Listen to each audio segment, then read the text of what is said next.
নমস্কাৰ শ্ৰদ্ধেয় ৰাইজ কেইটামান কথা ৰাইজৰ আগত মুকলি কৰি দিয়াৰ কাৰণে কথা কোৱাৰ কাৰণে আহিলোঁ যোৱা কিছুদিন ধৰি আমাৰ মৰমৰ জুবিনৰ ঘটনাটোৰ পাছত চাৰিপিনে বিৰাট ৰাইজ দুখত নিয়মান হৈছে আমাৰো কাৰণে আমাৰ বুকুৰ আপোন মোৰ অতি একেলগৰ ফিলচফাৰ ফ্ৰেণ্ড গাইড মানুহজনৰ ঢুকোৱাৰ পাছত আমি খুব নিয়মান অৱস্থাত আছোঁ আৰু কিছুমান কথা ক'বলৈ ওলাই আহিছোঁ কাৰণ ইমান বেছি ভুৱা কিছুমান কেম্পেইন হোৱাৰ কাৰণে আমি কথাখিনি ক'ব চেষ্টা কৰিছোঁ শ্ৰদ্ধেয় ৰাইজ মই গুৱাহাটীলৈ যোৱাৰ কথা আছিলে আজি কিন্তু ইমানেই বেছি মোলৈ মেছেজ আহিছে আহিলে মাৰিম কাটিম প্ৰায় কেইবা হাজাৰ মেছেজ আহিছে যে গুৱাহাটীলৈ গ'লে কাটিম বুলি সেই প্ৰেক্ষাপটত যাব পৰা নাই সেই সময়ত খুব মন আছিলে গৰিমাৰ ওচৰত থিয় দিয়া মোৰ পৰিয়ালৰ নিচিনা মোৰ ভগ্নী গৰিমা বা দলটোৰ লগত এই ঘটনাটোৰ পিছত থিয় দিব পৰা নাই কিন্তু কিয় পৰা নাই ৰাইজ গম পাইছে কাৰণ আমাক থ্ৰেটনিং কৰা হৈছে কিন্তু আচলতে জুবিন গাৰ্গক মৃত্যুত আমি দুখী নেকি এই কথাখিনি খুব কিছুদিন ধৰি ছ'চিয়েল মিডিয়াত কিছুমান ব্যক্তিয়ে টিআৰপিৰ আশাত মামাকে দুখী সজাই কেংগেৰু কাউট পাতি যে নিজৰ ডিগ্ৰী দিলে কিন্তু আচলতে কথাটো কি জুবিন গাৰ্গক আমি কিয় মাতি আনিছিলোঁ শ্ৰদ্ধা ৰাইজ আমি যিটো নৰ্থ ইষ্ট ফেষ্টিভেল ডিল কৰোঁ সেইটোত উত্তৰ পূবৰ বিভিন্ন সংস্কৃতি বা খাদ্য বা পৰ্যটনৰ প্ৰসাৰ কৰা হয় প্ৰথম 2013 চনত পাতোঁতে আমি জুবিন গাৰ্গৰ লগতে কথা পাতিছিলোঁ তেখেতেই আমাক ব্ৰেণ্ড এম্বাছেডৰ হিচাপে গাইড কৰিছে যে মই সংপৃক্ত থাকিম অনুষ্ঠানটো আমি একেলগে কৰিম টিভিত বা বিভিন্ন মিডিয়াত তেওঁ বহুবাৰ কৈছে যে শ্যামকানুৰ সৈতে মিলি আমি নৰ্থ ইষ্ট ফেষ্টিভেল পাতোঁ দিল্লীত বা বিশ্বৰ বিভিন্ন ঠাইত তেওঁ নিজে ইয়াত সংপৃক্ত আছে বুলি বহু ভিডিঅ' আছে মই আপোনালোকক জনাম দেখুৱাম এই ব্যক্তিজন আমি যেতিয়া বাহিৰত অনুষ্ঠান য'তে কৰোঁ আমি তেখেতৰ পৰা আলোচনা কৰোঁ আৰু যিহেতু আমাৰ ব্ৰাণ্ড এম্বাছেডৰ আৰু যেতিয়া আমি বিদেশত কৰিলোঁ দুইবাৰে তেওঁ বেংককত গৈছিলে আৰু এইবাৰো যেতিয়া আমি ছিংগাপুৰত কৰিবলৈ গ'লোঁ তেখেতক আমি ক'লোঁ যে ছিংগাপুৰত কৰিব বিচাৰিছোঁ চ' আমি ক'লোঁ এনেকৈ কৰিব আমাৰ গোটেই প্ৰগ্ৰেমটো এনেকুৱা হ'ব তেখেতক ক'লোঁ যে তুমি যাবা নেকি তেখেতে ক'লে যাম মই যাম মোৰ লগত মোৰ ভাতৃ সন্দীপনক লৈ যাম আৰু মেনেজাৰ সিদ্ধাৰ্থ যাব আৰু আমাৰ শেখৰ যাব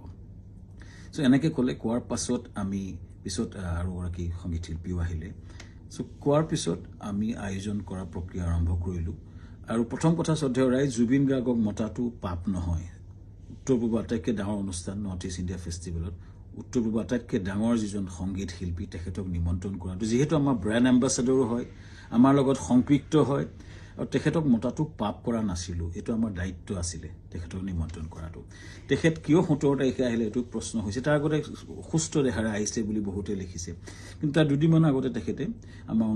7 ছেপ্টেম্বৰত মুম্বাইত তেওঁ খুব ধুনীয়া পাৰফৰ্মেঞ্চ কৰিছে মুম্বাইত আৰু তেখেতে 1 তাৰিখে নে 3 তাৰিখে দিল্লীত তেখেতে পূজাত এটা অনুষ্ঠান কৰাৰ কথা আছিল সম্পূৰ্ণ কনচাৰ্ট বা মিউজিকেল প্ৰগ্ৰেম কৰাৰ কথা আছিল কেইবাটাও প্ৰগ্ৰেম তেওঁ লাইন হৈছে তেখেতে প্ৰগ্ৰেম কৰি আছিলে চ' গতিকে সুস্থ দেহাৰে আমি অনাটো আমাক এটা অতি ভুল দোষাৰোপ কৰা হৈছে তৃতীয় কথাটো হৈছে তেখেতৰ 17 তাৰিখে এইকাৰণে আহিলে সেইদিনাখন ডাইৰেক্ট ফ্লাইট আহিলে কাৰণ কলিকতা হৈ আহিলে বহুত দীঘলীয়া হয় 19 তাৰিখে আমাৰ অনুষ্ঠান আৰম্ভ হয় চ' সেইকাৰণে 17 তাৰিখে গ্ৰুপ ফ্লাইটত তেওঁ আহিছিলে লগতে দলটো আহিছিলে আমি পেন পেচিফিক হোটেলত ৰাখিছিলোঁ আমাৰ য'ত অনুষ্ঠান হৈছিল তাৰ লগতে চানটেকৰ লগতে পেন পেচিফিক এখন 5-star হোটেল সকলো দলটো আমি ৰাখিছিলোঁ ভালকৈ ৰখাৰ চেষ্টা কৰিছিলোঁ আমি তেওঁলোকক কথা পাতিছিলোঁ যে তেওঁ কৈছিলে আমি অলপ জিৰণি ল'ম আৰু 19 তাৰিখে তেওঁ আৰম্ভণি অনুষ্ঠানত তেওঁ থাকিব আৰু 20 তাৰিখে তেওঁ দুটামান গান গাব ভূপেন হাজৰিকাৰ এটা ট্ৰিবিউট দিব এইটো আলোচনা আমাৰ হৈছিলে পিছত 18 তাৰিখে দিনাখন 19 তাৰিখে আমাৰ অনুষ্ঠান আছিলে 18 তাৰিখৰ দিনাখন আমি তেখেতক খবৰ কৰিতে শুই আছিলে আমাৰ বহুত বিভিন্ন উত্তৰ পূৰ্বৰ মানুহ আছিলে তেওঁৰ লগত তেওঁ ভায়েক আছিলে আৰু তেওঁ সিদ্ধাৰ্থ আছিলে মেনেজাৰ আৰু দল আছিলে 19 তাৰিখৰ দিনা ঘটনাটো ঘটিলে যেতিয়া আমাৰ সেইদিনাখন উত্তৰ পূৰ্বৰ বিভিন্ন মন্ত্ৰী বিষয়াৰ লগত আমাৰ এখন মিটিং চলি আছিলে উদ্যমীসকলৰ লগত ছিংগাপুৰৰ মিটিং চলি আছিল যাতে আমি ৰাতিপুৱাই গৈছিলোঁ তেতিয়াই এই জাহাজৰ ঘটনাটোৰ কথা মোক সিদ্ধাৰ্থ শৰ্মাই ফোন কৰিছিলে 3:30 বজাত আমাৰ মিটিং আৰম্ভ হৈছিলে 12:30 বজাত চ' 11:30 মানতে মই চাংগ্ৰিলা হোটেলত গৈছিলোঁ আৰু তাত 3:30 মান বজাত আমি গম পাইছিলোঁ যে এনেকুৱা ঘটনা এটা ঘটিছে সিদ্ধাৰ্থই ফোন কৰিছিলে ক'ত ঘটিছে কেনেকৈ ঘটিছে আমি একো গম পোৱা নাছিলোঁ লগে লগে বহুখিনি তাকে লৈ বহু ফোন আহিছিল কিন্তু মই উত্তৰ দিব পৰা নাছিলোঁ আচলতে ইমান ডাঙৰ ঘটনাটো আমাৰ মৰমৰ বুকুৰ আপোন মানুহজন এনেকুৱা ঘটনা ঘটিছে কথাটো আমাৰ কাৰণে এটা থটমটৰ নিচিনা হ'ল আৰু লগে লগে আমি দূতাবাসৰ লগত কথা পাতি তালৈ গ'লোঁ আৰু ঘটনাটো হ'ল আৰু এই ঘটনাটোৱে সকলোকে মুখৰে মাত নাইকিয়া কৰিলে আৰু গম পাই লগে আমাৰ অনুষ্ঠানটো বাতিল কৰা বুলি আমাৰ হাই কমিছনে নিজস্বভাৱে ঘোষণা কৰিলে আৰু অনুষ্ঠান তাতে বাতিল কৰা হ'ল তাৰ পিছতো কোনোবাই উলিয়াইছে আমি প্ৰগ্ৰেম কৰি আছিলোঁ বুলি কিন্তু আচলতে আমাৰ ভাৰতৰ ৰাষ্ট্ৰদূতে এইটো ডিক্লেয়াৰ কৰিছিলে অনুষ্ঠানটো সম্পূৰ্ণ বাতিল কৰা হৈছিলে আৰু সেইটো পিছতো আমি টিমটোৰ লগত লাগি কেনেকৈ আমাৰ পাৰ্থিৱ শৰীৰটো গুৱাহাটীলৈ পঠাব পাৰি তাৰ লগত মই কাম কৰিছিলোঁ সিদ্ধাৰ্থৰ লগত আমাৰ মৰ্গত আমাকে যাবলৈ দিয়া হৈছিলে সিদ্ধাৰ্থ আৰু সন্দীপন শেখৰৰ লগত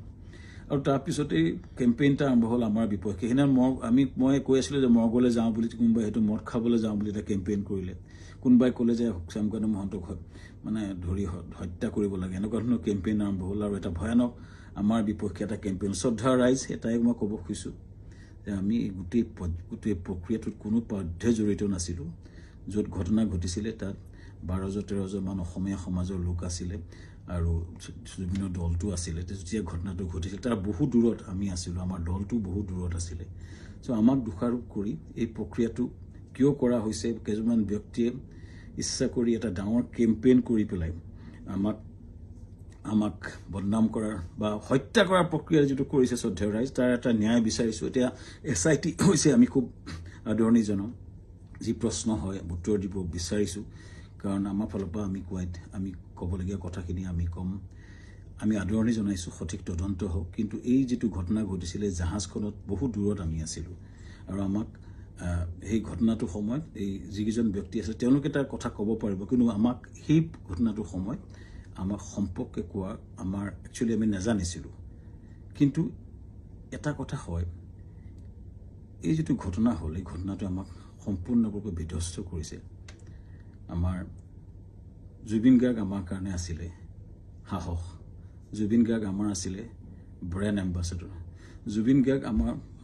অনুষ্ঠানটোৰ মূল হৃদপিণ্ড আছিলে হৃদপিণ্ডজন যোৱাৰ পাছত আমাৰ যি অৱস্থা হৈছে গোটেই দলটোৰ আমাৰ গোটেই বিধ্বস্ত অৱস্থা আমাৰ সকলোৰে আৰু ইয়াৰ পাছত যিটো আক্ৰমণ হৈছে আমাৰ পৰিয়ালৰ ওপৰতো আক্ৰমণ হৈছে ফেক ভিডিঅ' ওলাইছে ফেক ফোন কল ভাইৰেল হৈছে ইমান জুবিন গাৰ্গে এই অনুষ্ঠানটো নিজৰ বুলি আগুৱাই লৈ গৈছিলে তেওঁ অনুষ্ঠানটোৰ গুৰুত্বটো বুজি পেলাই নিজকে আগুৱাই লৈছিলে আৰু সেইজন ব্যক্তিৰ স্মৃতিত আমি বহু কৰিবলগীয়া আছে কিবা যদি জীৱনত কৰিব বিচাৰোঁ জুবিনৰ স্মৃতিত নিশ্চিতভাৱে কৰিব বিচাৰিম কিন্তু এই যিটো অন্যায় হৈছে যিটো মিছা অপবাদ দিছে ন্যায় হওক চৰকাৰক বিচাৰিছোঁ ন্যায় হওক আৰু আমিও ন্যায়ালয়ত যাব লাগিব আমাক দেশত আইন বুলি এটা বস্তু আছে যে মিছা অপবাদত আমাক যিটো কৰা হৈছে বা নিজৰ ঘৰলৈ যাব নোৱাৰা অৱস্থা হৈছে আমি নিশ্চিতভাৱে কিছুমান মানুহ উচতনি দি যিটো কৰিছে আমি ন্যায়ালয়ক নিশ্চিতভাৱে ক'ব লাগিব যে আমাক ন্যায় দিয়ক সুৰক্ষা দিয়ক আৰু ৰাইজৰ পৰা ন্যায় বিচাৰিছোঁ চৰকাৰৰ পৰা ন্যায় বিচাৰিছোঁ আৰু জুবিনৰ আমাৰ মহান শিল্পী আমাৰ মৰমৰ বুকুৰ আপোন মানুহজনৰ